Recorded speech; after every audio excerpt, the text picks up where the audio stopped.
Okay, I will give the cue, okay? Okay. Oh, you're on. Really? How you know? I saw on your Facebook page. Wow, that's like instantaneous. So, Yeah, so if you want to share with your community, you can copy the link and then you paste it inside. mhm.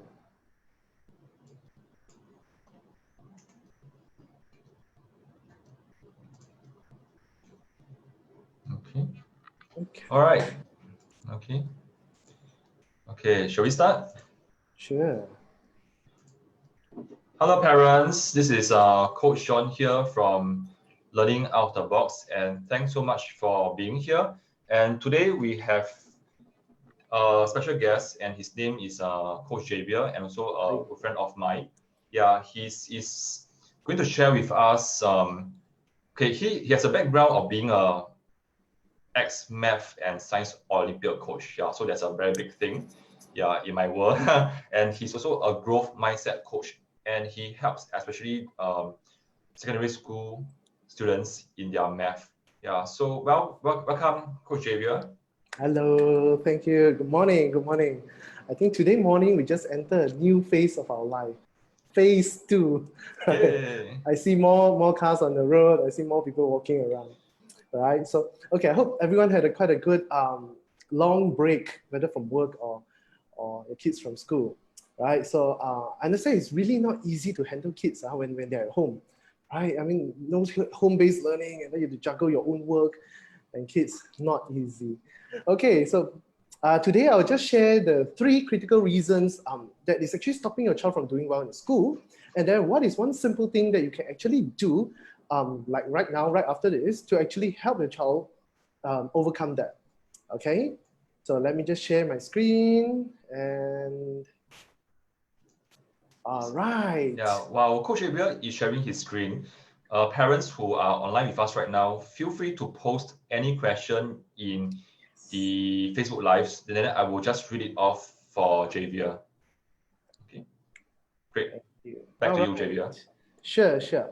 All right, so what can we do? So the 3 critical reasons I don't, because based on my past 11 to 12 years of coaching secondary level students, I observe this trend. Every time the parents and the students come for the first lesson, I always ask them like, what is it that they're not doing well? Or what is stopping them?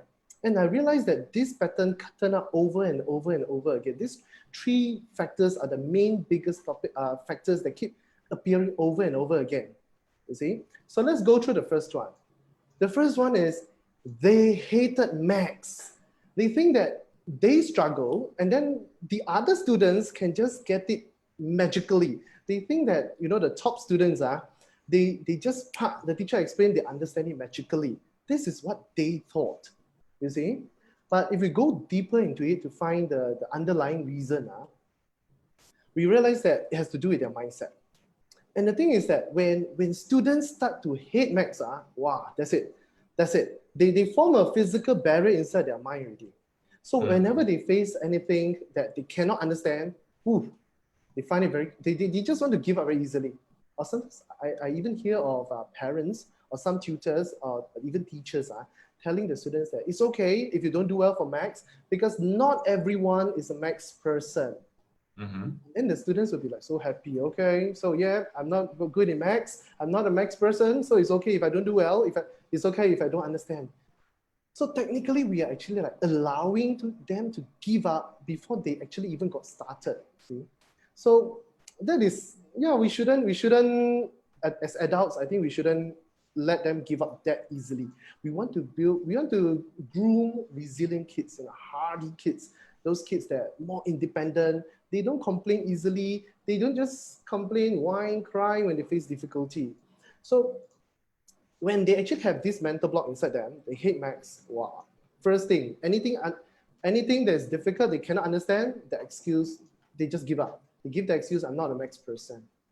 And usually when they have this problem, they will usually do the bare minimum. They will do whatever homework is given by the teacher, they will just do the bare minimum. Or most likely they will do it in the very last minute. The day before they need to submit, they will just submit. they won't be doing extra work. Don't expect these kind of students to do extra work because they really hate maths already. We wouldn't do something that we hate and then we keep doing it. We wouldn't. So same for kids, right? As kids, they will just do whatever homework is given. Extra work now, assessment book, nobody is marking, nobody is chasing for them to do. They won't practice. And unfortunately, these students really end up struggling to keep up in class because of the mental block. It's like sometimes every time they see the maths teacher coming in, wow, they just wish that, wow, how I wish maths lessons can end earlier. Either the teacher is very strict or very, very fierce, they're just so afraid, they don't enjoy the lessons, then the whole essence of learning is not there already. They won't benefit that much already. So parents, this is the first reason, the first critical reason that one of the biggest one that I observed from the students that I've coached and tutored. The next one is they tend to memorize things blindly. So they really just, whatever formulas, they memorize it. They didn't actually develop the problem solving skills, right? In primary school, maybe they might be able to get away with it by just memorizing blindly. But when it goes to secondary school, when there's a lot of real world applications type of question, wow, they struggle. And many times I tell you, students sometimes can't do the question. It's not because they don't know, it's not because they don't remember the formula, but rather I think it's because they didn't know that their formula is being applied to this question. They didn't know that in this question, you mean the formula is that simple, but they don't understand the question, what the question is asking for. So by memorizing blindly, or they try to memorize the style of question that they ask, the very template type, they're not flexible. They can't adjust that easily. They can't, when a new question pops out, they don't know how to react to that, to adapt to that type of questions, right? So yeah, so the bad things about just memorizing badly, of course, we need to know some formulas. We need to understand how this formula is being used and where it came from. Sometimes we can understand how they actually derived it, but we should not let kids just memorize blindly because they will not understand the topic fully. The moment the next time they try some real world applications questions, they'll be like, oh, just like a simple example is like, math scales, proportion. Sometimes when the students are faced with a money changer, Singapore currency in the US dollars, they're like, sure, how to do this? But that is a concept of just direct proportion. This one, you multiply by 3,000, the other side also multiply by 3,000. But they don't see it, you see. So by memorizing blindly, they wouldn't understand the thing completely, even for conversion of units. I think in secondary school, we do a lot of that. cm squared to cm cubed. No, sorry, cm cubed to meters cubed. Some of them, the teacher just say 1,000 times 1,000, or some of them, they don't understand it blindly. For me, I just ask them, you just draw a cube. Okay, so if this is 1 meter, the other also 1 meter, same. But the measurement is in cm, 100 cm. Then you just find the volume accordingly. One is 1 meter by 1 meter by 1 meter. The other one is 100 cm by 100 cm by 100 cm.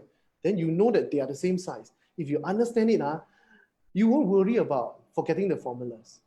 And I think a lot of students have this phobia of like forgetting formulas. They think that if I forget the formulas, I'll fail the exams. I can't do the papers.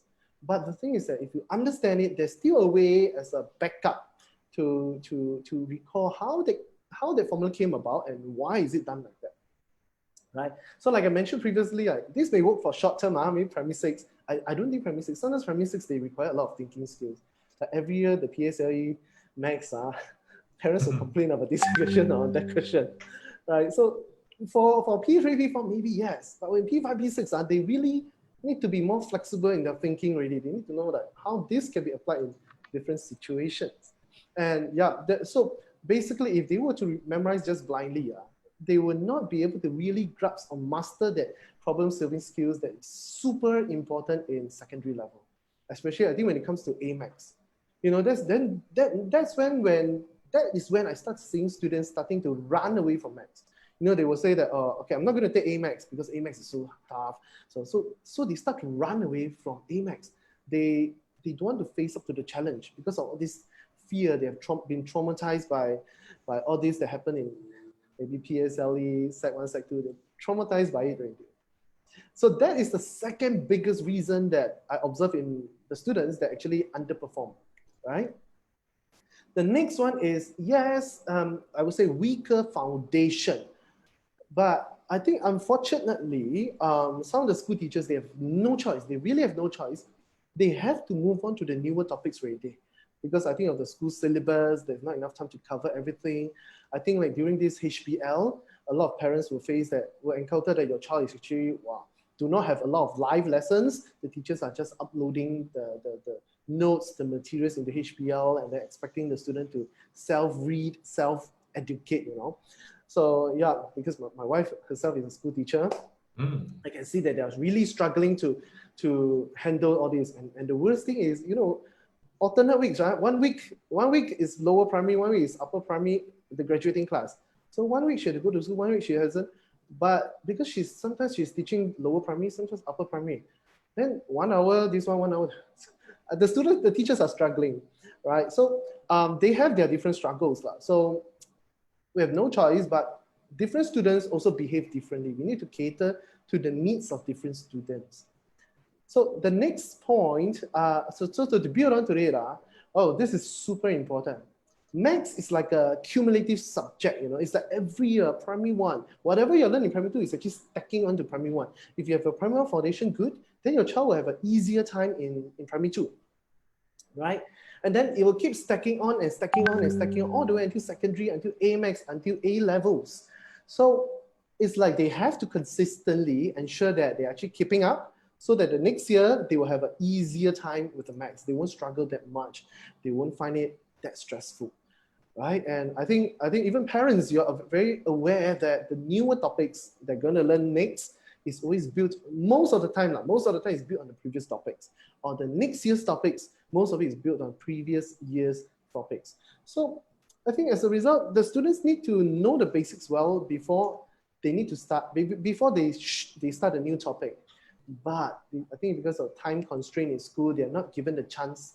The teachers have to move on. So I think as a result, the students are not given like enough time to actually master the topic before moving on to the tougher chapters, right? So the above are the 3 main critical factors that I summarized from my 10 to 12 years of tutoring experience. These are the main problems that the students are facing. Yeah. Thanks, Javier, for sharing. Yeah, so I think what I got out from here is actually math itself is a cumulative subject. Yeah, which means that if you want your child to succeed in Set 1, I believe that as an educator, it's very important to help your child to have a good math foundation at P6. If not, the problem will just spill over to primary 6. Sorry, to Set 1. Yeah.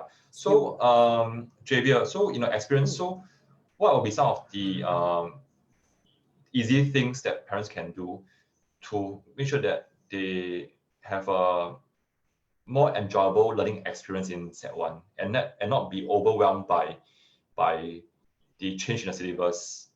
Okay, that I will be covering in my next part. Okay, sure. like some of the simple things that the parents can do. So you see, like as Asian parents, I'm a parent for only 8 months plus only. Okay, mine is congratulations to be able to do that. So this is your first year that you are going to celebrate Father's Day. Yeah, this tomorrow or day after, first time. Yeah. So the thing is that I think as parents, and what I heard from a lot of parents is that as parents, they tend to teach their child, groom their child the way they were brought up. Like if your parents were very harsh on you and then scold you, very strict, or they tend to do the same. They tend to do something similar on their own kids because that is what came naturally to them. That was what seems right to the parents. You see, but I think over the years, now technology is changing. There's so many scientific research, and then the world is changing. I think kids nowadays, we need we need a blended approach. Or we need to like see what works, what have worked for us in the past, and then what works now, and then to make sure that our kids can actually grow up and then keep up with the new economy and then the requirements of the new world. You see. So I will move on to the second part. Okay, now I'll move on to the second part. Okay, which is this. Now, I think all of us parents, we should know about, let's take a look at how our brain works. Because once you understand about how your brain works, then you realize why your child is doing the things that he or she is doing now.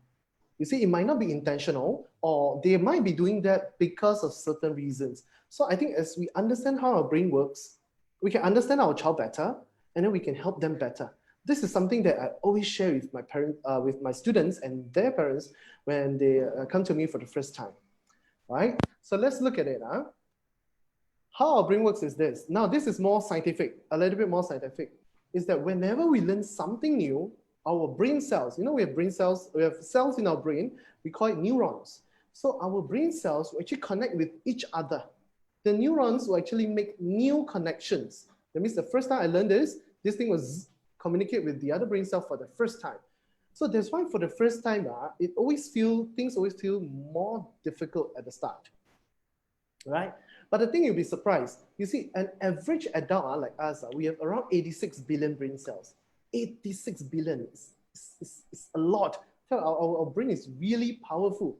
But the thing is, do you know that for a baby that is just born, the baby got more than double of the brain cells that we have. They're growing so much new brain cells every day. But then I always ask the parents, why is it that the baby is not like smarter than us in a certain way? Why is it that they can only cry when they're going to get something? Why is it that they can't think of solutions? So parents, the thing is not about the number of brain cells. It's not about how many brain cells we have. It's about the connections that they make. I mean, when the baby's first born out, yeah, the brain cells is just created, it's just formed, but they have not made any connections. So it's not about how many brain cells we have. I tell you a joke, John. A lot of my students, I ask them, what do you think about top student in your class versus you? Then a lot of them will tell me, I think they got bigger brain than me, they got more brain cells than me. And then, so this is the misconception that a lot of students think. Even some parents, they think that, wow, that smart student, probably the parents born him or her with a lot more brain cells, which is not true. It's really about the connections. Scientific research have shown, and I'm going to share with you and your 6,000 over parents here in the group. Whether you're watching the live or the recording, I hope you can benefit from this as well. So the next thing is that, yes, when they first make a connection, it's difficult because it's the first time they try to connect with each other. But when we keep practicing it, when we keep revising it, practicing it, the connections get stronger. When we keep going, when this brain cell keep connecting with the other one, the connection keeps going, it gets stronger and stronger. And that's why the things that we keep doing over and over and over again becomes easier and easier over time, right? So this is how I simplify how the brain works. But there is a drawback. Like a shortcut path, sometimes when we keep walking on this path, the path will get worn out, right? So like this worn path you see in this picture, the more people that walk on it, the more worn it will be, right? The more people that walk, and then the more worn it will be. But imagine if nobody walks there for a few months, what would happen? You will realize that the path will like disappear, because of the grass that from the sides that grow and then outgrow it and then cover it up, the path get hidden by all the tall grass that's growing beside it. So in a way, the path disappears. Now, why am I showing you this? Because just like the worn path that you see in the previous picture and previous slide, our neurons connection can disappear if we leave them aside, if we like abandon them or we leave them unused there for a long time. And that's when we start to forget things, right? Not just for kids, even for parents. I mean, we do forget things. Sometimes when we're so occupied with certain things, we keep thinking about certain things, solving certain problems, that we forget that one errand that we need to do that our spouse or our kids wanted us to help out with, right? So that is how our neurons behave. And the good thing is the more connections, so the more practice we make, the stronger the connection. The more of these connections that we make, we keep practicing, then the stronger the many connections it will be. And that's when people say that, oh, this guy is smart. It's not really smart. It's just because the connections, we still have the same amount of brain cells, but his brain cells are more well connected. I think, John, this is like quite similar to adults when we say, oh, I've met a lot of people. I met this person, I met the shop owner, the bus driver. I met a lot of people, but it's not about meeting the amount of people. It's about how many connections I make with the people, how many friends that I really consistent care about, check on them. And then when I need help, they will be there to help me. You see, it's not about how many people I see. It's not about, so I use that example to say it's not about the number of neurons we have, you know. All of us have 86 billion. But if I try to only connect a few, the rest I don't use it, then I'm like, 大材小用, like you know, there's so many of you, I'm so many of the brain cells, but I'm not maximizing the use of it.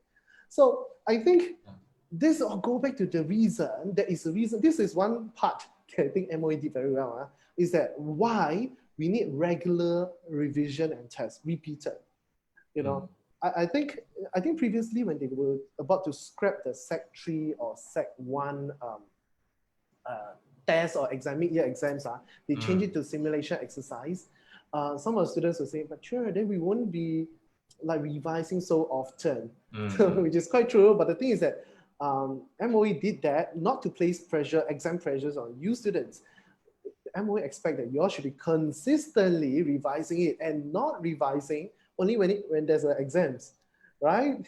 Agree or not, John? Yeah, this is the same experience for many P5's parents who told me that it's a joy to them when they heard that many schools scrap away the CA1 and CA2. Yeah, but again, for parents coming to my workshop, I always told them the reality, which is if you do not have CA1 and CA2, and for some primary 5, they don't even have SA1 at all. So the only exam in the whole year is P5 SA2 in October or November. Yeah, so the shocker comes when many children did very well in P4, probably scoring over 90s. And when the child did got any score less than 90, probably 65 or 75, the parent got a shock of their life because they thought that they are still living in the world of the P4 where they thought that their kids' math is still in the 90s. Yeah, so to me, it's never a blessing when we have 2 little tests because you have no idea where you are to prepare for the final exam. I think it's a good intention. You see, the thing is that because some parents, some parents really exert a lot of pressure on their kids. So the kids face a lot of exam pressure. So the pressure comes when there's exam. Normal days, the parents don't exert so much pressure. So, but ultimately, it's about the kids themselves. They should be like revising consistently. So I think the example they gave, the experience that you shared about P4 kids moving on to P5, and the only time they have the exam was SA2. Then the parents get a shock when there's like 65, or they get the C grade, the B4, band 4 grade. Instead, they used to be doing so well. I think it's a perfect example of, you know, the path. Yeah. Okay. So normally they walk one time. So every time they learn new things, they walk one path. Because there's no revision, there's no test, no exams. There's no need for them to walk backwards anymore. So the path quickly get overgrown, and then all the grass will actually cover back already. So whatever path they have created, within like 1 or 2 weeks, it's get covered back. By the end of the year, you realize that wow, the worn out path is no longer there. It becomes a whole patch of grass. The connections is really very lost already. So then that's why the students will struggle to do well, or they forget a lot of things, or they don't recall that they have learned that thing that year, you see. Yeah, right, so it is like, let me just share something that is closer to parents. And in fact, 80% of our community made up of mummies. Yeah, so for the mummies out there who are still with us, we have Coach Javier here sharing with us growth mindset that is very important for you to help your child build starting from primary school so that your child can also perform well in secondary school as well. Yeah. So I think one example that I want to share before you continue with our next part will be, for most mummies, let's say you cook, let's say a dish. Okay, I don't know how to cook. The only dish I can cook is probably rice and egg. That's all. Yeah. So let's say you're able to cook a very good dish, and imagine this: you haven't touched it for 6 months. Yeah.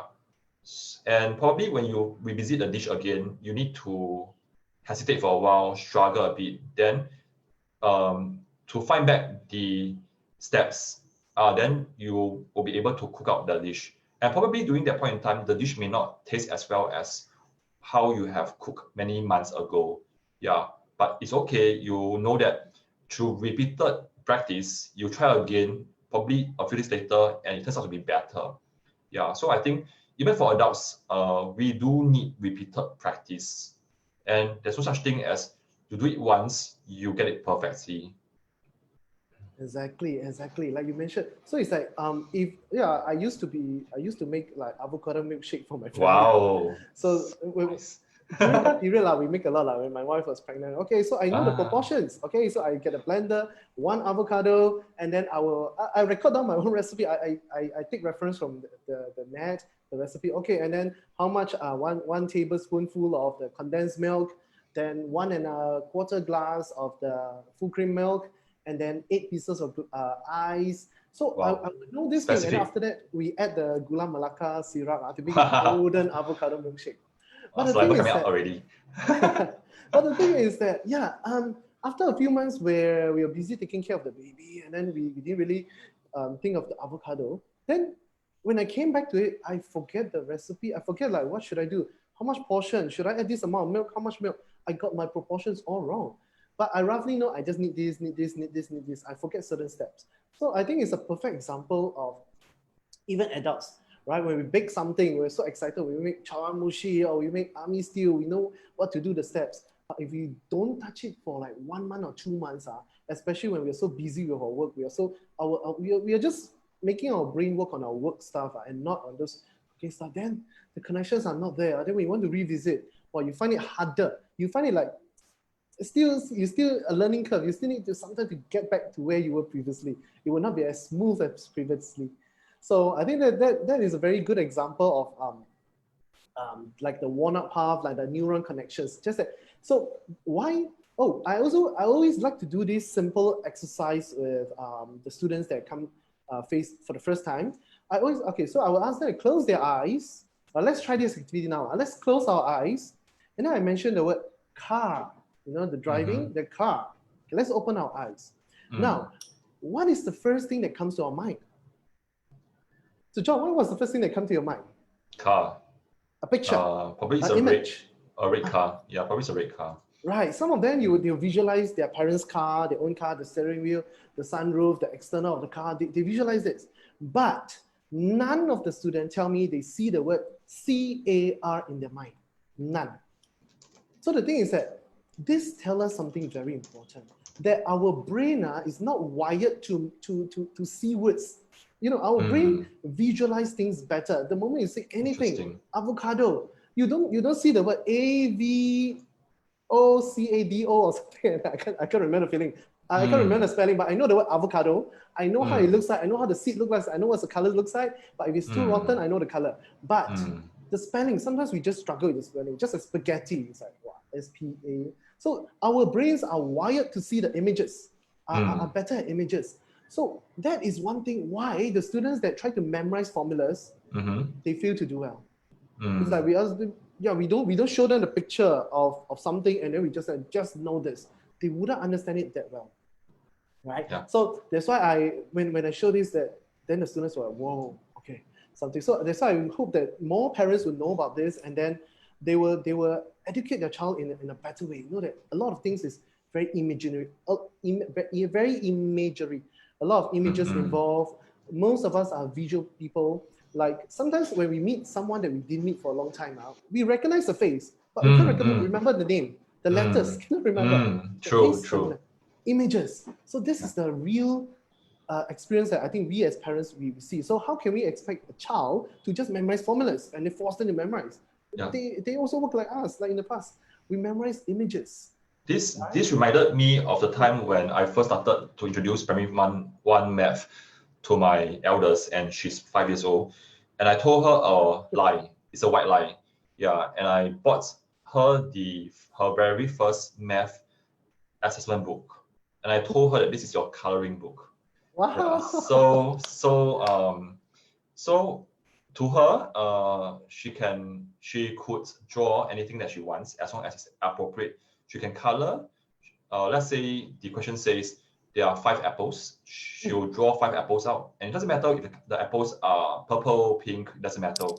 Yeah. So I totally agree with you. And right now, because I teach her in English, Chinese, math, and science. Yeah. So she has to do mind map or concept map for all the subjects. Yeah, because it helps her to remember better and it's more fun to her. Right. And then talking about, I should learn from you really. Okay, 讨教. And then the thing is that one thing I want to share is that maths is a very like an intuition kind of subject, intuitive subject. That means the thing is that we can't just force something into the kid.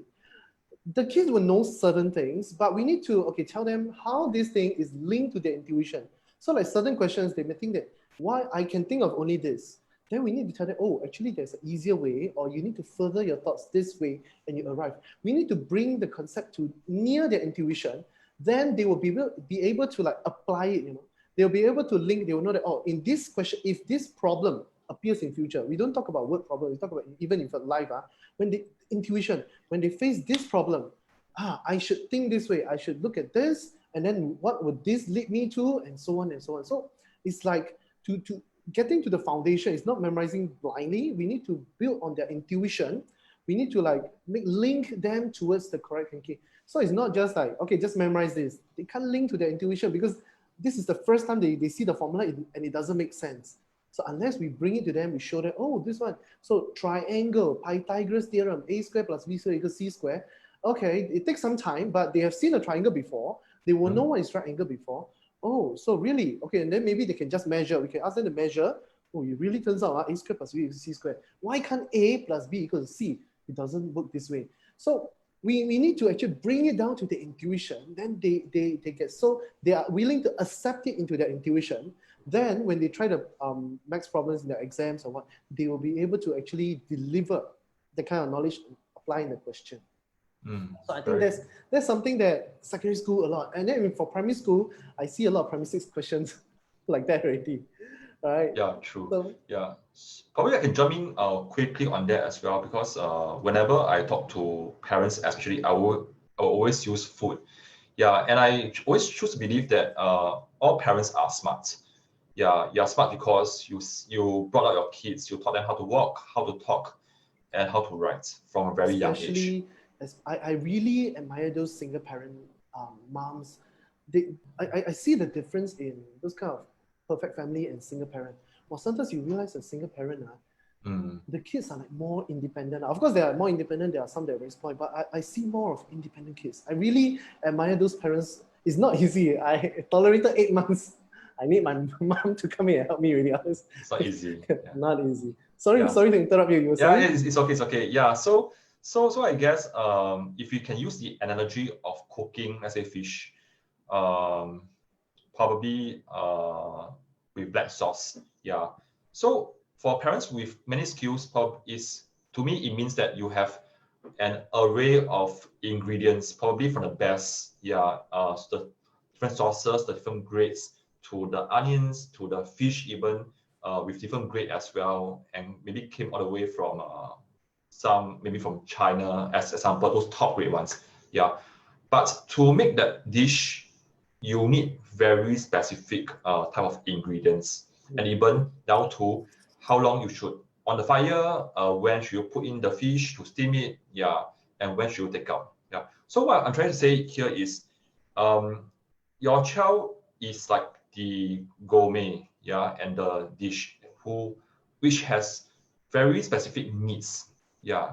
Yes, for parents, you have so much knowledge and skills and so much life experience, but this doesn't mean that you should just try everything that you can and force it down to your kid. First, I think what will work for you, in my experience, is find out what is the exact need of the dish, meaning that what's the exact need of your kid, down to how your kid learns as well. Yeah, and I think that's very important because in my experience of helping so many parents, I find that there's so much frustration in them because they do not know how to find the best fit. Yeah, and this always results in shouting matches, stress, scoldings, and even down to like a frustrating relationship between child and parent. And this is not something that we want also because of studies. Right. And some parents just feel that, hey, my kid has been testing my patience since day one, and then they run out of patience. So I think there are different reasons why kids are behaving that way. And I think it's all because of the mindset. Yeah, so I will move on to the next part, the mindset, the most exciting part. Yes, please go ahead. Right? Okay, Please let go me just ahead. share the screen. Okay, back to this. So what I realize is that many underachieving students, they have a very negative mindset. Okay, what do I mean by underachieving students? Parents, I tell you, I have students that score C's, but after that they can move on to score A. It is not because my methods are very special or what I do, I give them magic potion. No, it's about the mindset that they change. I still use my same set of materials on the A students, on the C students, but I tweak it a little to help them get there. But it's still the same set of materials. But the thing is, most of it is in the mindset. They are underachieving is because of something, their limiting belief. They think that they can't do it. You see, I think as parents, sometimes we, whenever a child is very excited, they did something, they want to show you, Mama, I did this. And then sometimes we brush them off. Okay, got it, go and do your work. They don't feel the satisfaction, Mommy, I spent few hours doing it. Why did you just brush me off like that? Okay, I will talk about that later also. So not the spoiler now. So then they start to have this limiting mindset. One time like that, second time they try again. Mommy, I did this for you. Okay, mommy knows. Go, mommy's busy. Please go. Okay, then okay, fine. I'll try one last time. Mommy, I give you this. Okay, mommy is busy. Can't you see that I got an important meeting right now? Wow, the kids were like, that's it. No matter what I do for mommy brushes him off. I spend so much effort. I don't think it's worth it. I mean, they can't say it verbally like that. They don't know how to put it in words, but they feel that my efforts, mommy doesn't love me anymore. Mommy doesn't appreciate my effort. And I think all this will lead to a very damaging mindset. It's really damaging when in their later years, you see. So then when they have this kind of mindset, they believe they're not born smart. They believe they're not born smart. They believe that the top students, they got more brain cells than them. But the truth is, average adult, all of us have 86 billions, almost same as 86 billions. There's so much more than we actually need. So the thing is not about the amount of brain cells. It's really not about the amount of brain cells. It's more about the connections that you make. So then we move on to the next one, the mindset. Why is mindset so important? It affects everything they do. It affects every single step they take. It affects their attitude, whether they're looking forward to it or they just hate it. They don't feel like going for the lesson, the max lesson or whatever, but they feel so excited to go for art and craft lesson or guitar lessons or music lessons. So then we know they probably have they're traumatized by maths, for example, or they have some phobia in maths. And we can't let it carry on like that. We need to uncover the problem and then help them overcome it. Because we don't want to raise kids that always run away from something that is tough to them. Then they won't be able to face up to the new challenges in life, you see? So their attitude and how they behave all depends on their mindset. If they don't believe that I put in so many hours of effort, I can do well in maths, I'm not going to, they will not put in the amount of effort. They will not take the actions. They will not feel happy doing the maths. They will not feel happy that they are giving a lot of maths homework, right? John, I think I experienced some kids, they don't like doing the homework, but after a while, if their mindset really change, they are like, Cher, can you give me some challenging homework? All right? Or sometimes they ask you, wait, Cher, don't give me a solution first. Wait, let me try. I think I know, right? I think that is a very good starting point. It really makes me feel very, that's one thing that I've done right for the child. True. Yeah. So to add on to this, I think I guess in Singapore context, we know that probably nine out of 10 children in the class are receiving tuition.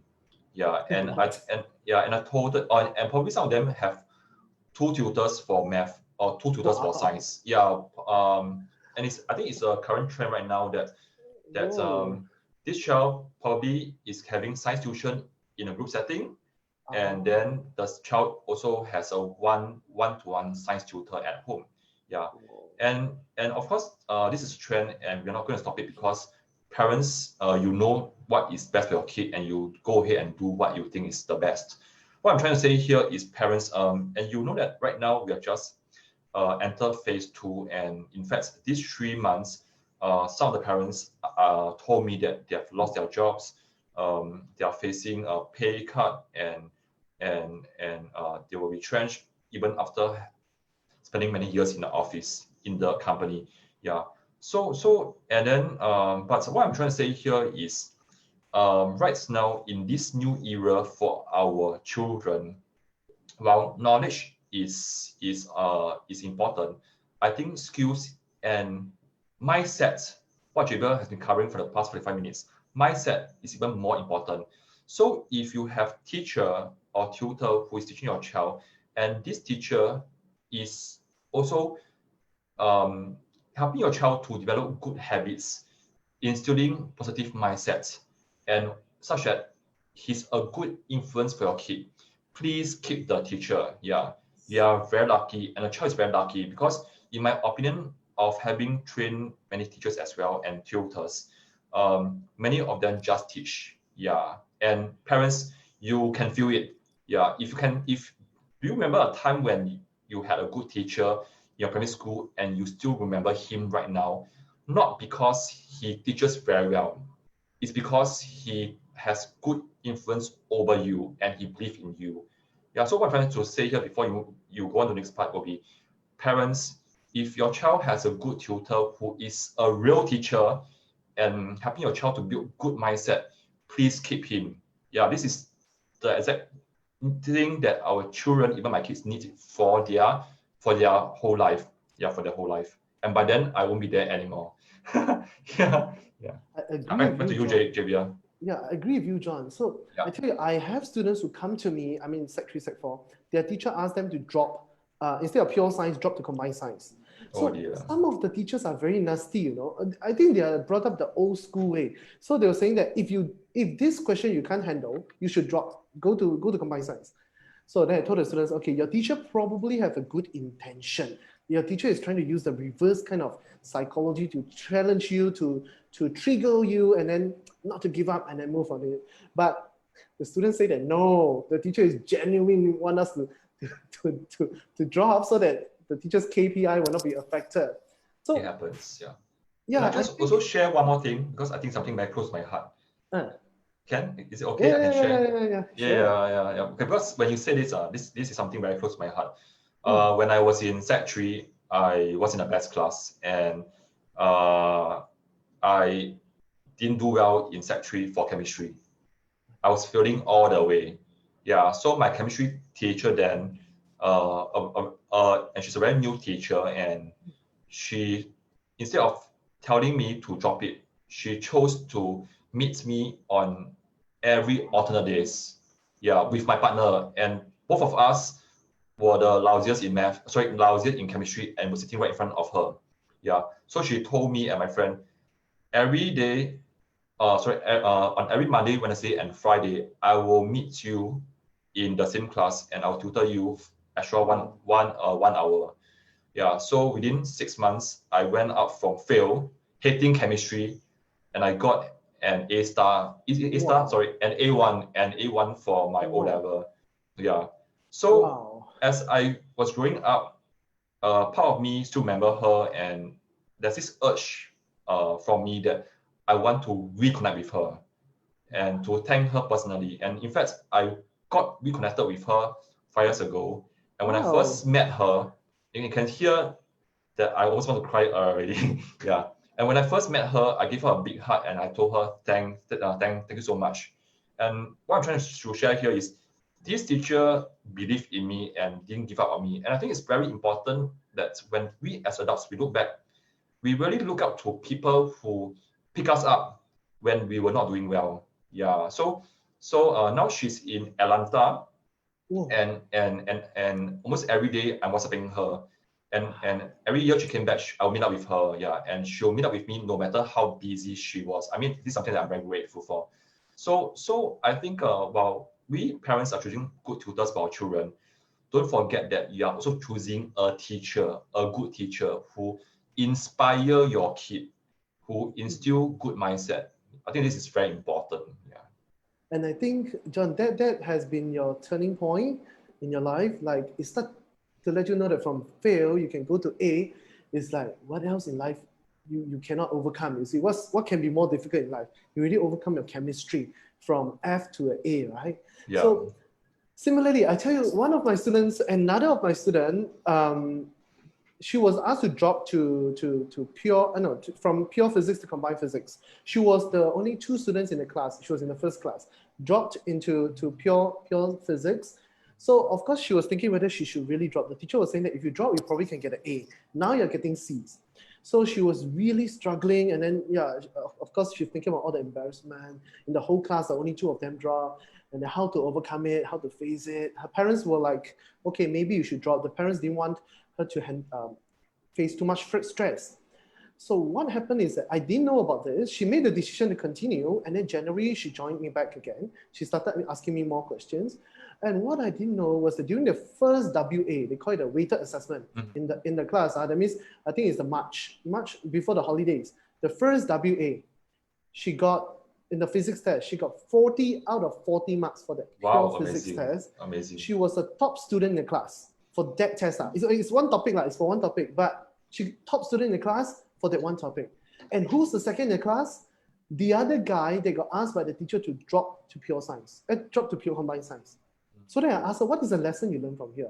Then I asked her, what happened to those people who were doing so well previously? I mean, where are they now?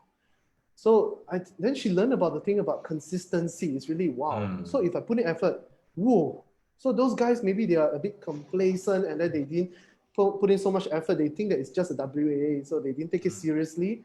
But now she get this experience for herself at her turning point. Nobody can steal this experience from her, you know. When she was telling me this story, sharing this in front of the whole workshop, she was glowing, you know. She was wow. She did it. So it's like she really experienced. She know what's the top student like already. So this is how the top student did it. Oh, so I just need to consistently do it, and I'll be consistent top student. She got it. So nobody can rob her away from her confidence. Nobody can instill fear in her anymore. She found a secret. She experienced it for herself. She know what works already. So I think some of these can be very good learning opportunities for the students, you see. Some of them, they will choose to give up. All right, teacher says I'm not good. Everybody says I'm not good. I'll just give up. Then they don't have a chance to experience this turning point, you know, like really, they don't have a chance to experience this turning point in life. And then every time they meet with something challenging, they will say that, yeah, you see, chemistry, I can't do well. I was asked to drop. Physics also asked to drop. Everything also, high mother tongue, maybe asked to drop. I can amount to nothing. I'm no good. I'm nobody. I'm nowhere. That's when their confidence drop. It all ends. It all continues with a very negative mindset. So it becomes a very like a vicious cycle, like a vicious kind of mindset. So the mindset is very important because it affects the attitude, the behavior, and what action they will take. Then based on what action, you can't expect somebody who do just the minimum max homework to top the class.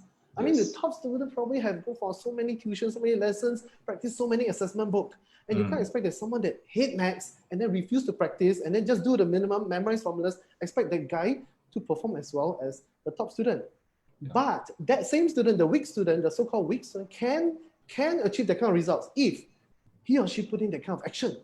I mean, whatever is needed, you put in that kind of action, then you can. So it's just like a vending machine, you know. Sometimes like when we tong the right amount of money in, then the whatever merchandise will come out. If insufficient coin, it doesn't give us the merchandise. Same thing, parents. I think we need to tong inside the sufficient effort, the energy, effort, actions. Okay, then you really get the action, the results out. You see, the top students, they have tonged enough money inside. That's why they're getting that kind of results. Right? So it's just as simple as that, right? But the thing is that most kids, they don't think so. They think that the top students, they just born with bigger brains or tree nose or think that the top students are born differently, which is entirely untrue, right? Let me just quickly jump in here for a while because you have said such an important point, and I think I want to even stress it even further for parents who are listening. Yeah. Okay. So you have been hearing Coach Javier sharing how to do well in Set 1 math and Set 1 to Set 4 math. Yeah. And I think you may have realized that he did not mention, oh, you must get this book or that book, or you must do this question or that question, or you must learn Formula 1 and 2. Yeah. You realize that he shared the story about that girl who went from being given up by others to topping the whole class and scoring full marks for that. And what is the essence here is consistency based on what Javier has shared, and also the hard work put in. Yeah, and Javier has been working closely with secondary school children, and you know that they are teenagers and their mindset is different. And this is a phase that friends are more important than parents. Parents, you hear that? It's also a hard knock on my head right now. Our children, when they go to become a teenager, friends will be number one. Parents will be kicked to the back. Yeah. And what I'm trying to share here is now primary school parents, your children are still listening to you because some of them, they have no choice. Or of course, some of them, because they love you, they respect you, and it's a family culture. Yeah. So parents, you can start to instill all these good habits of consistent hard work and other good study habits, plus all those traditional good values that our grandparents have passed it down to us starting from primary school. And you do not need to wait until your child learns it in secondary school. If he has met a good teacher like Javier, you're lucky. Yeah. If your child has picked it up from other friends who are not that good influence, then your problem you'll have more problems. Yeah. So I think this is a reality check for parents. That our children will not listen to us forever. Yeah. Okay, I'll carry on. Yeah, okay. a lot of things to share. Yeah, so excited. And then, so the thing is that this thing, I tell you, I feel that I've wasted so many years of my life. Because if I have known this earlier, this whole thing that you see here, which is about the growth mindset, I would have changed my way of thinking. You know, yeah, that is a long story. But if I really have done this, I probably won't be a maths coach now. I have no idea. But the thing is that I used to think that my intelligence, my talents, ability is fixed. And sometimes we would blame our parents. Why did you give me with such little intelligence? Why do you give me the intelligence that's enough to last me until primary 4 to top 3 in class? After that, I can't top in class anymore. So yeah, we tend to have that kind of blame, you know, on my parents in the past. But I discovered about this. That was after when I was around 20 plus years old. That means I wasted 2 decades of my life on the fixed mindset. When I was teaching other students, and I was saying, why is this student doing so? Why does this student doesn't believe in himself? He can do the maths, and I showed him he can do. And I asked him, I prompted him step by step, he can do. After I went to research, I spent a lot of time, and I found out about this Stanford professor, Dr. Carol Dweck. She wrote this wonderful book about growth mindset. So she named it growth mindset, and there's scientific proof. I think, yeah, there's only a few months to go. And there's this scientific research about how our mind works. And then if you really work according to, if you understand how it works, you take it to your best advantage and work it, it will really be able to change your child's behavior, how they look at things, their attitude, the actions they put in, the results that they get, and then what kind of performance. Of course, it takes time. But I think all this is a process of them changing the mindset. So I'll just go into the next diagram. This is one test done by the Dr. Carol Dweck and her team of researchers. They put students, I think these were 10-year-old kids, that means like primary 4 kids. They gave them questions that were definitely too hard for them. Sure, too hard one. Not for primary school kids, not for primary 4 kids. And they put those kind of, they wanted to find the electrical signals from their brains. This is from the top view of their brains. So the ones on the left that they used to believe that if they are smart, they are smart. If they can do it, they do it. If they can't, that means their intelligence is up to them only. Those that believe in that, you see, red color is when there's a lot of activity. The yellow color one is that is really very little activity, almost none. You realize that those with fixed mindset, what happens is that when they look at the question, they face with difficulty. This is difficult, something I haven't seen before. I think I can't do it. And yeah, why should I do it? That's it, they stop there. Don't need to pursue further. They think that there's no need to pursue further because they think that even if they try to pursue further, they might not know how to do it and they will not be praised for it. And there's no benefit for doing that. So they will just stop there. They don't challenge themselves.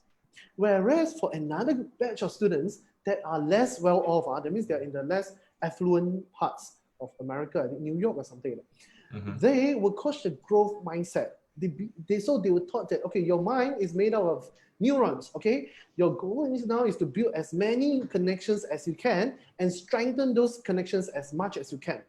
Then when they faced with something that was more difficult with them, they like the challenge, they start to figure out the question. They come up with different weird solutions, whether it is close or not. They are thinking. The thing is that they are really thinking. They are engaging the problem. They're taking on the problem and they are doing something about it, rather than the fixed mindset that they just, no, this question never seen it before. Why should I do it? I'm not a maths person. Nothing to do with me. So that's when the mind doesn't, they don't work out their mind. So the thing is that our brain is like a muscle, it's just like a muscle. When it gets stronger, every time we try to work it out, we go to the gym more often, exercise more, it gets stronger and stronger. When it gets stronger, the connections are stronger. It makes us smarter and we think faster, right? So the thing is that when we start to give up, the reverse happens. Can you imagine like a bodybuilder, wow, goes to the gym every time, and then after that, stop training for 1 year. You realize the bodybuilder, the whole physical look, everything change. Might be very fit, and after that will be totally different. So the same thing. We cannot just do it just one time, but it should be a consistent effort that they should know they are consistently, they are building the connections, and they should never give up building the connections. Right? So then, John, you said that what is some things that I can share or that I want to share with the parents here? I think one simple thing that the 6,000 of you parents here that I hope you can learn. I was spending a few nights doing out all of these slides so that to help your parents visualize this better. We are visual people, right? So welcome. I think it's good as something that I should spread. I have been trying to reach out to more parents to share about this, you see. Javier, I have posted one question from Mami Cassandra. Oh, okay. I've seen 2 questions. Please continue to share what you want to share, and probably if it's okay with you, at times see whether you can address part of her question. Okay, good. So the thing is very good. I think I'll be able to answer that question. You see the next few slides. Yeah, probably before you if you want to address the question, you read out first, and then we know that is for the question. Right. So the thing is that how can we help underachieving kids? So parents, if you feel that your child actually can do so much better, but he or she is not diverting that kind of attention or effort into what they can be good at, they are so-called underachieving. They could have done better, but they are just underachieving. You can do this. Actually, there's 2 simple actions that you can do to help those kids right now, today. All right. So the first one I want to share with you is this. The thing is that parents, you should start praising them for the efforts, not intelligence. Okay, so some of the parents will praise, wow, you're so smart. I let you try this. You're P1. I let you try primary 2 maths. You can do. Wow, you're so smart. All right. So of course, praising kids is a good thing. But if we praise them for intelligence, what happens is that the moment you stop praising them, then they will think that, oops. So mommy stopped praising me now. I'm no longer smart. So I will not be smart in other things as well. So I'm no more intelligent. I'm no longer mommy's intelligent girl or boy anymore. They start to have this kind of thinking inside them. You will see the difference. They won't tell you. They won't be able to tell you this directly. But the thing is, you see the behavior, the differences in them. But when we praise them for their efforts, for example, they spend 2 hours to do this max, even though the max should be completed in 1 hour. And if they get it done within 2 hours, we can praise them.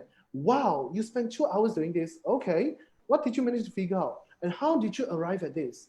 Great. And then you got this. You got the correct answer. Do you think you can shorten it the next time around? Maybe.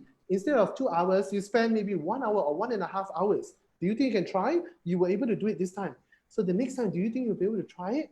The kid feel like, wow, hey, mommy praised me because I spent 2 hours doing it and I got it. And then mommy told me that he or she believes that I can spend lesser time and still get the same result at the same time. I'm not sure. Maybe the kid will think that I don't know, but I should try. And then when the child really managed to complete within 1 hour, 1.5 hours, I tell you, the kid's confidence is built up already. So, but sometimes it's not easy to change this, especially for parents who have been praising their kids based on intelligence or their talents. Wow, you're so good in art. And then the moment we stop praising them, they think that, what? So now I'm in primary school, I'm no longer talented. I'm no longer mommy's talented girl or boy. And then they feel they don't feel that good, the confidence level would drop. This is very obvious. So for parents, what you can do is you can start changing the way you praise them, the efforts. Even if they spend more time on it, okay, wow, I think it was not an easy 2 hours for you to work out this, right, darling? And then, right, next time, can we try to do it a little bit? Now that you understood this, can we try to shorten the time? Step by step, we praise them, we encourage them along the way. And like John, I tell you, if for all my students, if I try to praise them on intelligence, none of them will show results already. The parents probably send them over to me because the parents feel that they can improve or they haven't been put to their best potential, right? So the thing is that what I did is I just keep praising them on their efforts, but of course I can lead them along the way. I don't spoon feed them with the solutions, but I'll be like praising them along the way. So how did you arrive at this? Or what do you think the question is looking at? And what makes you think at this? Right? And then they will tell me different reasons. So sometimes the reason is like makes sense one, even though it's not the exact one, but it's just a longer route. But I think it's a good way. Because why? I'm bringing myself down to their intuition, because that's what they can first think of when they see the question. Then from there, I lead them. Okay, so next thing, how do I get from this? What does the question want? The question wants to find this. So are you there yet? No, I'm still missing one thing. What is the one thing missing? So they slowly, okay, so they miss out the hypotenuse or whatever. Then they, okay, so miss out. How do you find hypotenuse then? Oh, is it the Pythagoras theorem? Well, what do you think? Then if not Pythagoras, then what? Then they'll be like, I can't think of anything else. I think it's this. Then why not you try? So even if they didn't get it correct, so is this correct? No, it doesn't work. So they know that it doesn't work. So I encourage my students to make mistakes, but I'm talking about stretch mistakes. I'm not talking about careless mistakes. Careless mistakes are the same mistakes again. No, I'm praising them about stretch mistakes. Stretch mistakes are the mistakes that we make when we try something new. But sometimes when we go into something new, we didn't know, oh, I wasn't allowed to do this or wasn't allowed to do that. And we make that mistake. So why? Because when they make these kind of mistakes, they understand, they see that, oh, this is a mistake. During the exam, they won't make it repeat. Right? Just like I asked the kids, have you fallen down badly one time before? The worst time that you fell down? Whether it's because of you wear a very slippery sole that is worn out or what. Then I asked them, would you dare to still wear that slippery sole the next time you go out on a rainy day? They say never. They swear to God, never. So yeah, when they face with a mistake that is so painful, so heavy, they will learn themselves. They wouldn't want to appear stupid in front of their parents or in front of teachers. Students, they are smart. They have 86 billion brain cells. It's how they connect. So they will learn their lessons one. Yeah, but some kids are more stubborn they refuse to admit. They put a hard front They refuse to 低下头 and then admit that they're in the wrong. Okay, so that one is a different way to handle that. So I think for parents, we praise them on the efforts. Wow, I'm glad that you tried this and you knew that this doesn't work, even though it's a mistake. So what can work now? Then the kids also tell me, oh, so that means I should find this instead of this. So I just wasted some way. It's okay, you didn't waste it because now you learned, you found out what doesn't work so that you can put more of the time into what works. So that is one way you can praise the efforts and not the intelligence. This works super well. Just want to add in 2 more points here. Okay, for parents who are listening to us right now, yes, I think Javier said 2 things that I want to stress again.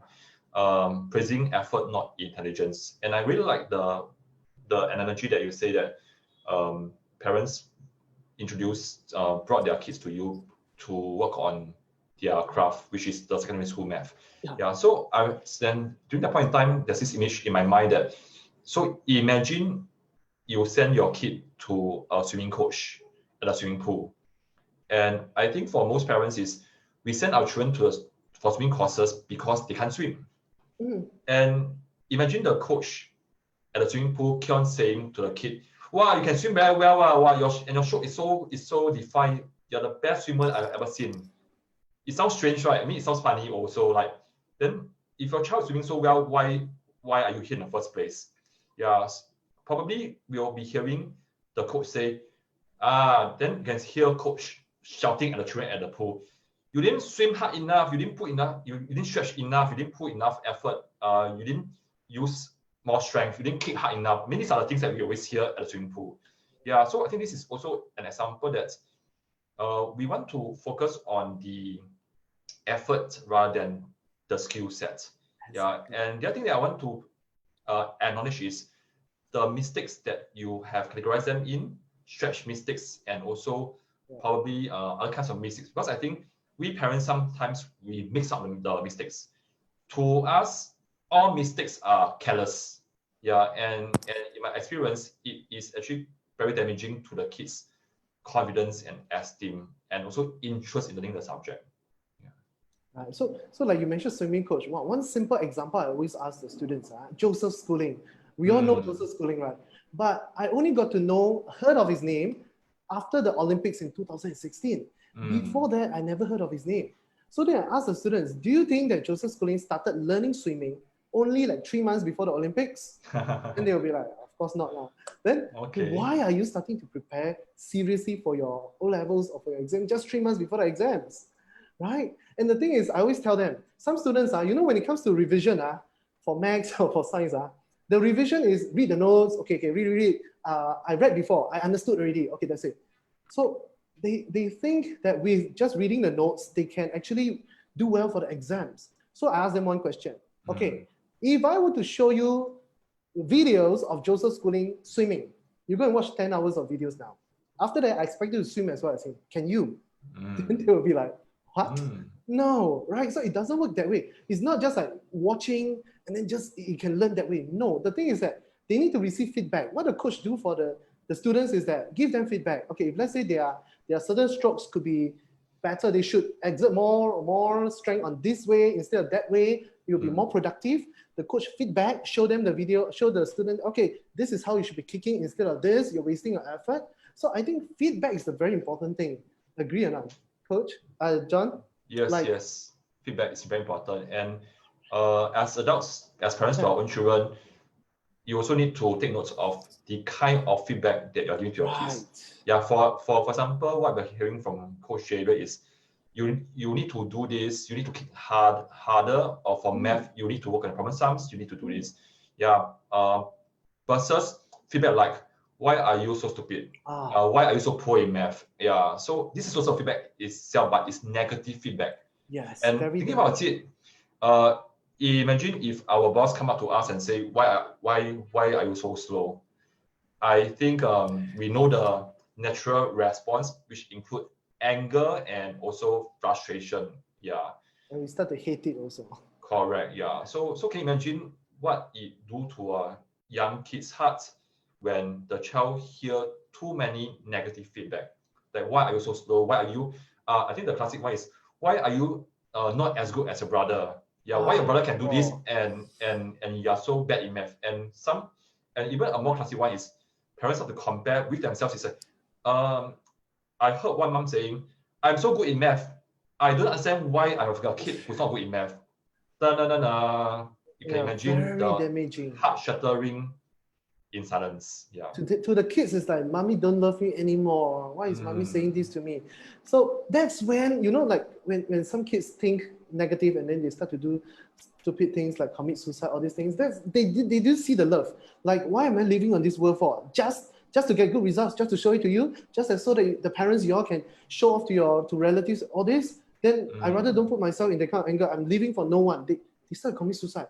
But the thing is that I agree that most parents, they love their kids. They want the best for their kids. But just that, the good intention is not being received as a good intention by the kids. So I think some of us parents, we are brought up this way. Our parents will tell us, hey, why are you not doing well? Your neighbor, the other class did so well, went for how many tuition? I sent for the same tuition. How come you can't get it? You better start working harder. We grew up with that, okay. But nowadays it's really different in this world. Not all students, not all kids can handle this kind of criticism. So we need to build them up until they're independent. Then we can actually like let them handle more challenges and then let them face more of this on their own. So we need to guide them along. So the next point I'm talking about is just right on point. Yes, just now we're talking about praising the efforts and not intelligence. Super important. So parents, whether you have been doing it in the past or not, I think you can make a little bit effort on yourself also. Parents, I think some of the parents I come across, they also have a bit of fixed mindset. They think that my child, I had enough of him. He will never change out there. He never change. He's so stubborn. Whatever I say, he don't change. The parents have a fixed mindset on their kids. The parents feel that my child cannot really like everything like that. So parents, the thing is true. The truth is your child is still, the younger it is, the more moldable it is.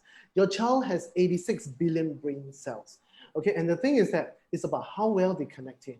If they haven't been connecting it well, then it's time to work on it, and then they will get better. Which comes to my very next point. Super important and so easy.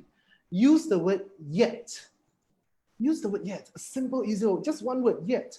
Parents, let me ask you, if your child is in primary 1, can they do primary 5 stuff?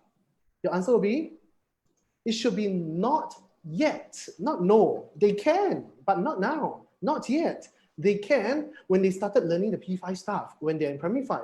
Or maybe when they're in the Max, they learn Max Olympiad, and then they're kind of training, maybe P3 Max Olympiad, P4 Max Olympiad, they learn a little bit of it. So anything that they can't do it is because they can't do it yet. They just need to pour in that hard work, the effort, they need to seek for help, clarify, and they can do it. So if you ask, just like for kids, can they start driving yet? Can they start driving? They can't. They need to wait until they're 21 years old, then they learn the driving skills, they go for the exams, and they do it. So anything that your child is not good at is not yet.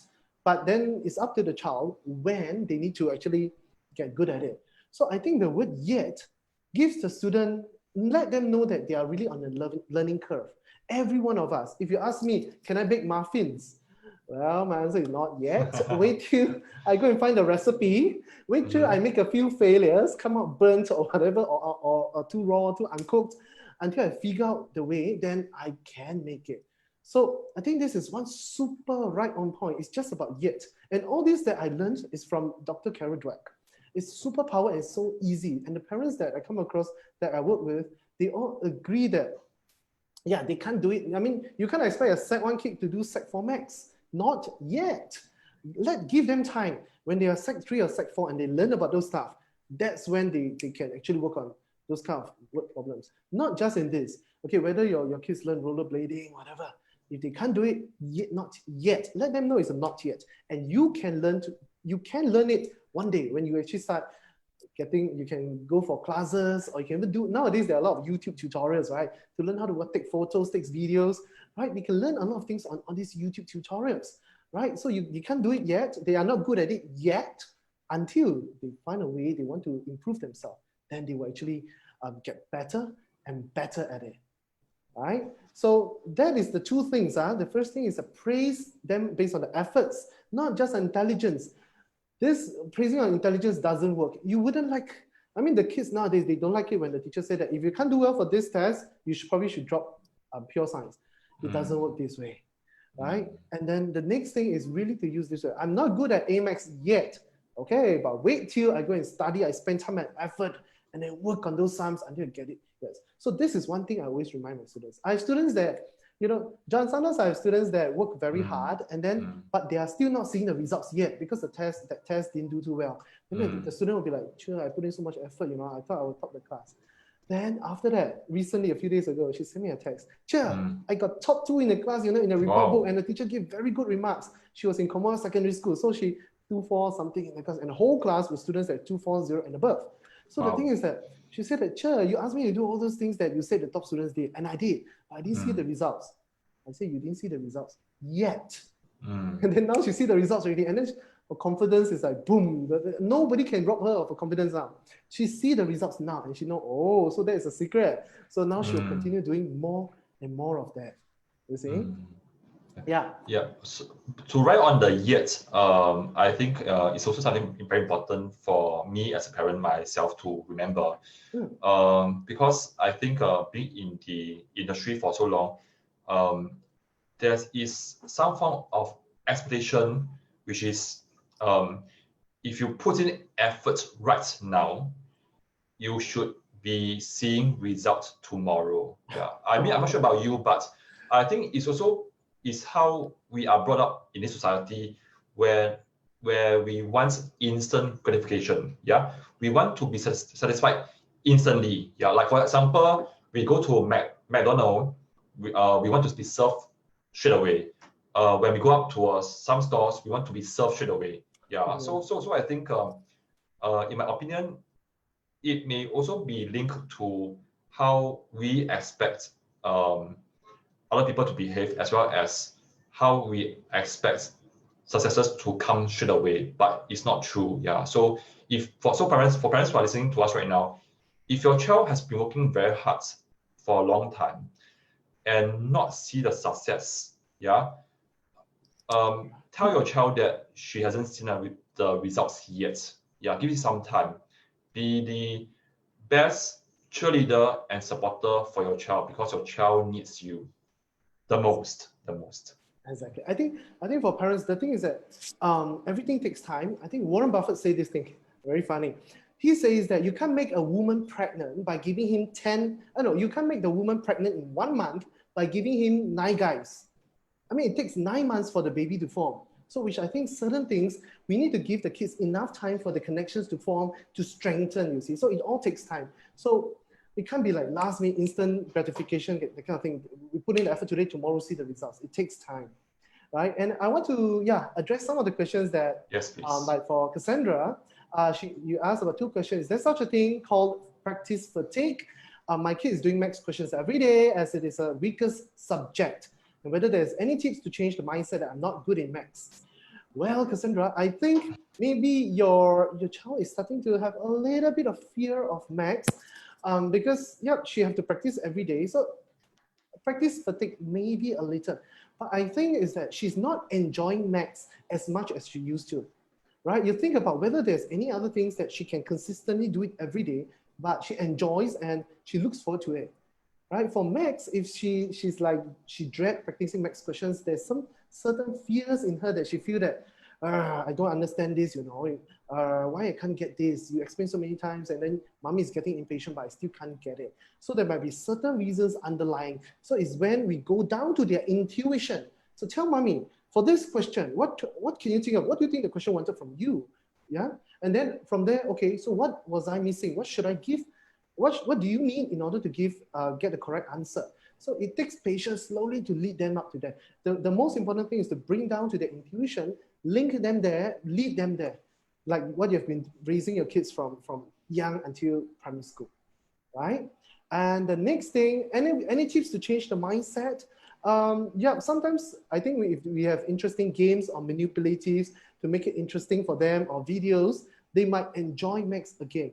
So the thing is that I think maybe your child has a little bit of phobia, traumatized by maths, or somebody has been giving a lot of pressure, or the maths teacher is very fierce and very strict, and she got this fear and phobia of maths, right? So you can check out some on my Instagram post where I share some of these quotes there. Later, I'll share one simple quote that I hope to share with all the parents here also.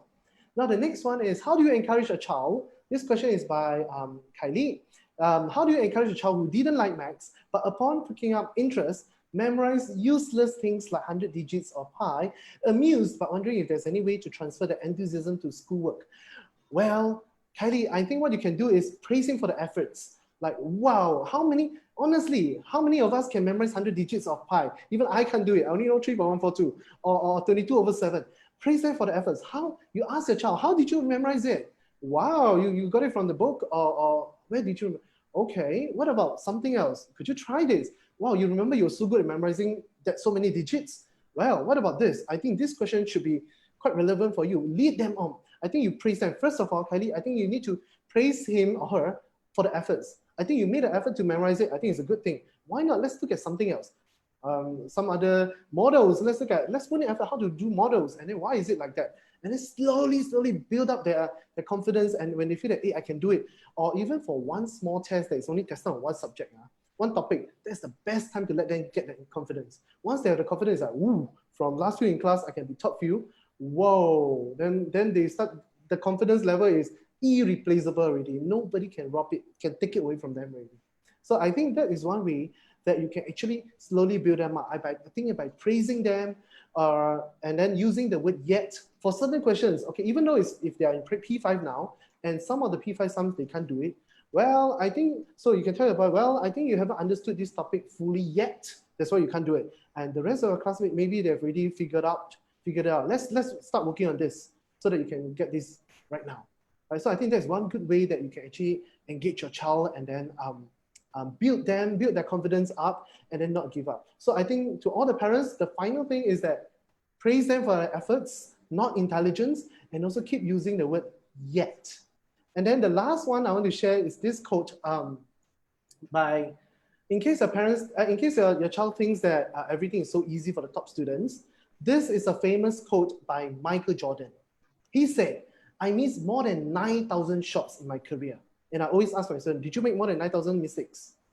Then they will be like, And then he lost almost 300 games. Then I asked the students, have you failed more than 300 exams? And then 26 times, Michael Jordan has been entrusted to take the game-winning shot, and he missed. So he failed over and over and over again in his life. And that is why he succeeded. He succeeded because he didn't want to give up. He knows that as long as you keep practicing, as long as you keep strengthening your connections, you can be good at something, right? So with that, we come to the end of this long webinar. I really enjoy doing this. I hope you parents really benefit as much as I benefited from this. Thank you, John, for this wonderful opportunity to reach out to your parents to educate them on this mindset thingy also, right? Yeah, welcome. Thanks, Javier, for spending time. Yeah, probably I also want to just share a bit more to add on, because I know these two parents as well. Okay. Yeah, okay, for Cassandra, probably I can share with you what I do. I have, my eldest girl is in P4, yeah, and sometimes she's very tired after school, and I know that for her biological clock, the best time to teach her math is at night. Yeah, and I will make sure that I will only teach her after she has a good afternoon nap, because if not, she'll be quite grumpy. Yeah, so what I'm trying to share here is, even for all the parents out here, when is the best time for your child to study? Some are 9 hours, some need to take a nap, some are very tired after school, and I guess most children are, and they need to rest. Yeah, and I like to instill small celebrations after every amount of work done. For example, on every Wednesday, I'll bring my girls out for ice cream. Wow. And I definitely follow what Javier has advised us to celebrate the effort. Yeah. Praise the efforts. Yeah, and when we have a short break, I don't ask them math. I don't mark work next to them while they're eating ice cream, because they'll be looking at a math question rather than ice cream. Oh. Yeah. So I think these are very simple tips, and yet some of us may not be aware.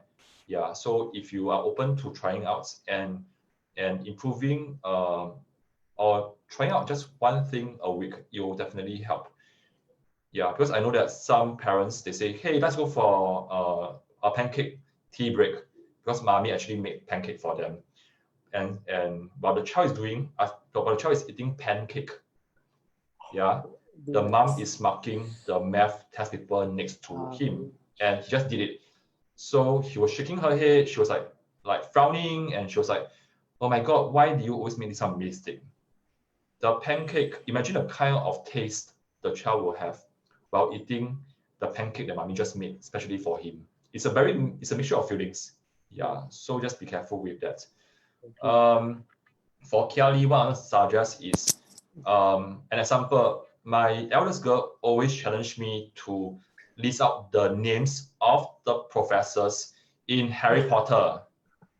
And I always lose because I only get 1 mark out of 10 marks. Yeah. Okay.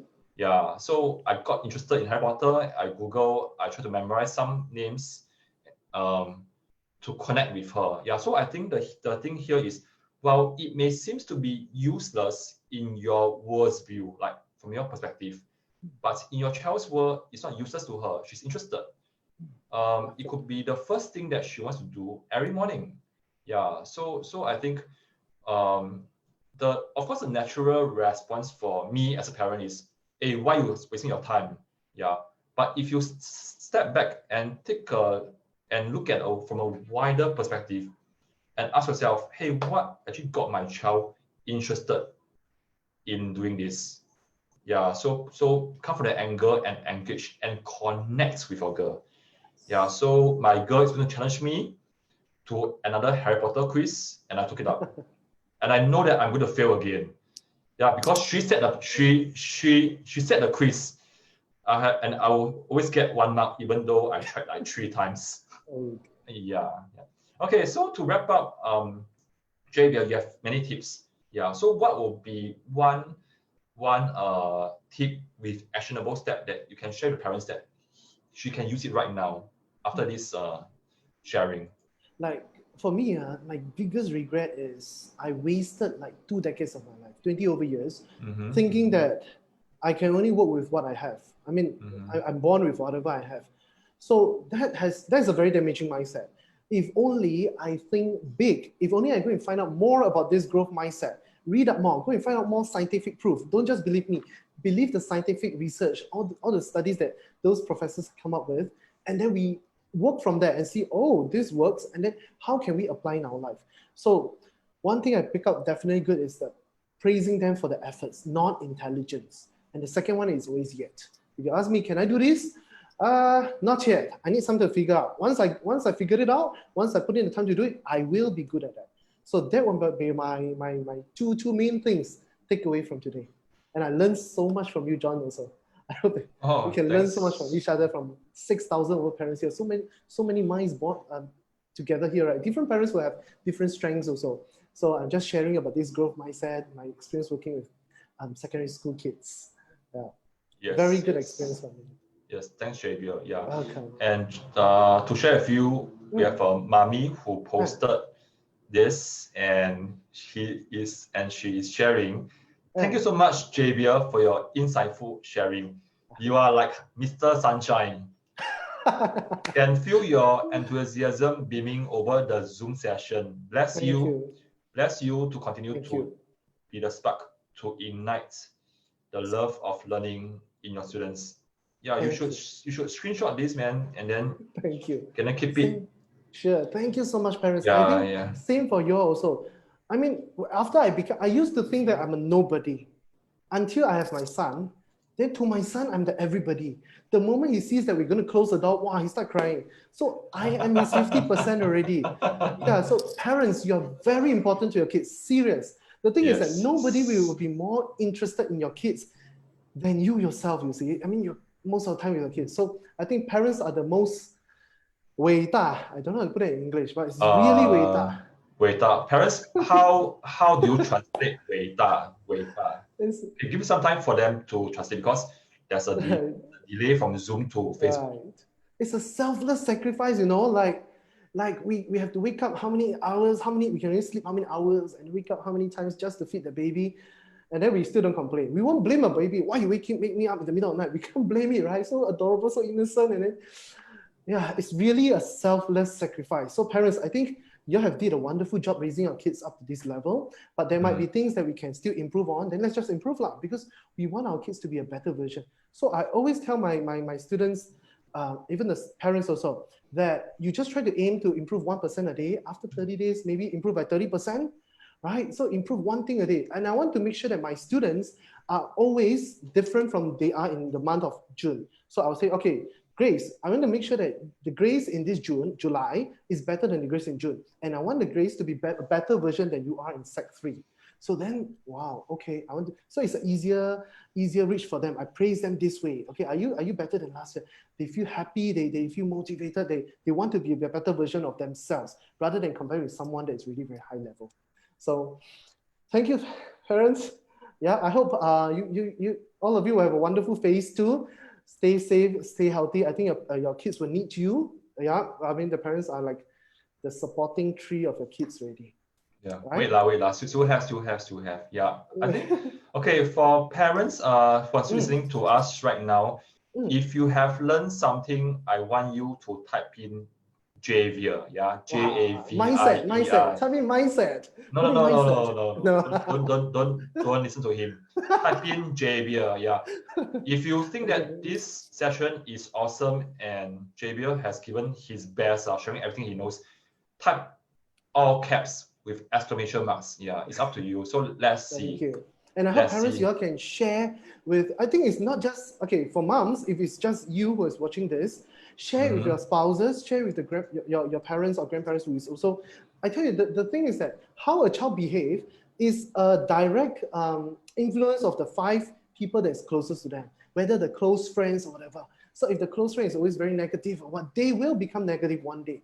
So I think it's not just the mom that needs to be good, need to embrace this mindset thingy, or need to find out more. Go and find out more. Okay, don't just look at whatever I shared today. Go and research more, and then you find out more. You find more scientific evidence. You'll feel more convinced.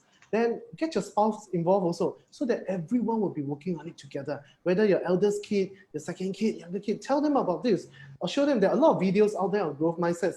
I even see that there was one song on growth mindset. I think this wonderful teacher did this song.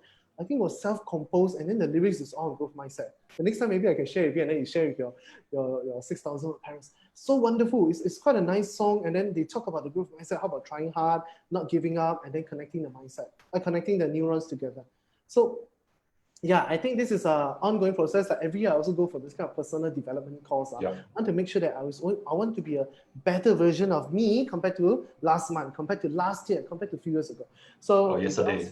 Yeah, I mean, I didn't do too well from JC. I had to appeal to get into my NTU civil engineering course. Yes. I didn't graduate with first class honors, second class. Mine was just a normal degree. But the thing is, what I can share today with my students, they find so much more valuable, and I'm able to transform their lives. I'm able to give them the turning point in their life that they themselves see it happening to themselves, and the confidence is with them. Nobody can steal it from them. Nobody can just grab it away from them. So I think that's what we should do as educators, as parents that's guiding our young kids, right? True. Yes. Okay, great. Yeah, and Sue is saying full of positive energy. Yes, parents, this is exactly why we are doing this, because I think that you need to witness more sharing from very positive teachers and tutors. Yeah, because I think that in the new world of our children, we are not just looking for tutors for them. We are looking for great teachers. Yeah, let me repeat. Mentors, great teachers, coaches, mentors, guardians, befrienders.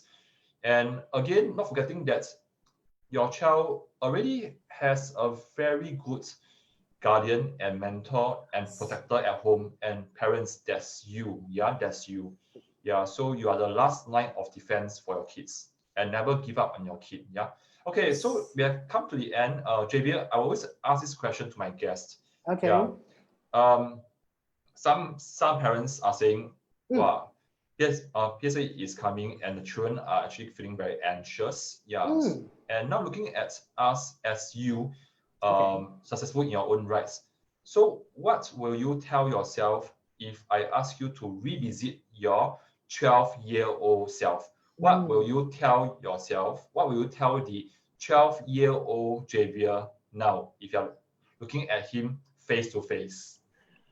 Okay, first of all, I will tell my old self, my 12-year-old self, that in the PSLE, the examiners are not there to see how many marks can I deduct from you, pick it.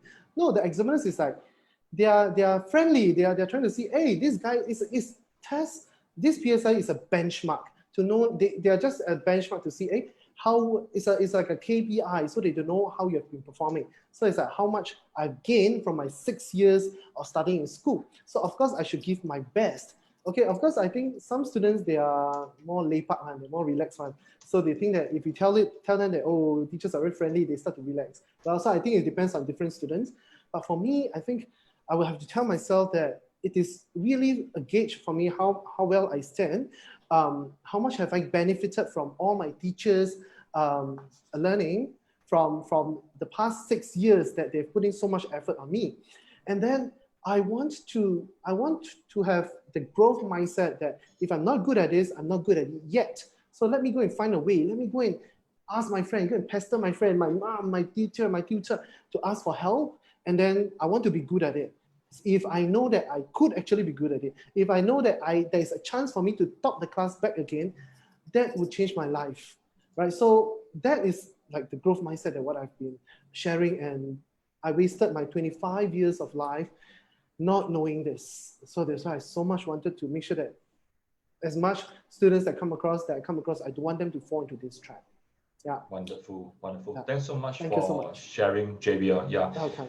Yes. Okay, for parents, okay, Javier, if they want to check out your Instagram, what do they type?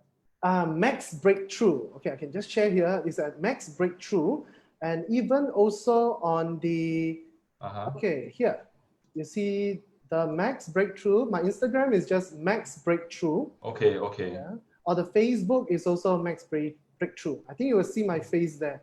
Wow. Because So I'm trying to post. So interesting. I'm trying to post as much as I can. I do videos. If you ask me whether I'm good at videos, no, not. I'm still not yet good in videos, but I've been learning along the way. You know, when I had my baby to sleep, I'm still learning how to edit the videos. So I am still learning too. I hope parents, you all don't stop learning also. Okay, and then improve your way of parenting. Right. Great, great. Okay, thanks so much, Javier. Thanks so much for being here, and thanks for the awesome sharing. Lots of things learned from you as well. And parents, I hope that you have benefited in some ways from this session. Yeah. So the reason why we are doing this is because I think you know that the world for our children is different from ours. The jobs that we are training them to go to have will not be there in the future because they will have their own new types of jobs. Yeah. So we need to really use new skills, new knowledge, new processes, yeah, to train them, to get them to be ready for their own world. New mindsets. Yes, new mindset, which is, you know, that it's going to be totally different from our world. Yeah, I mean, nowadays there are jobs like social media strategists, internet marketers. I think there are many more jobs that I don't even know that exist. Yeah, so I think that while our children are going to school and having the education, yeah, some of us may not agree and have different experience, but you have to look at what you can control and what you can't control. What you can control, what you can't control is how lessons are being taught to your kids. That one, you got no say. Yeah, you can't change anything. I can't change anything. But what we can control is how do we influence our children and be a positive role model for them? Because your primary school kids in this age are going to learn everything from you. Your behavior, if you believe in never giving up, they will have this strong mindset. But if a child has a parent who say, I'm very poor in maths lah, how am I going to help my kid lah? Very poor in maths that I can't even help my kid. The child's world will be, since mommy is poor in math, so am I. Yeah, so parents, I think we're doing this session is because I think it's time to share with you what's happening out there. And parents, you are very smart. Tell yourself you're super smart, okay? You know what to do. Just that probably you do not know the right technique yet. You all have 86 billion brain cells. Go connect more of them, okay? Strengthen it, okay? Go and read more on the web, watch more videos, and then watch more of my videos also, and then learn from it, and then change your way of parenting. I think that will work very well. Okay? Okay, thanks so much, Javier. Yeah, so I'll see you around, and probably we can have a next round because I think parents are calling you Mr. Sunshine already. Very excited. All right, Thanks, I'll see you around. Take care. Bye-bye. Bye-bye. Bye-bye.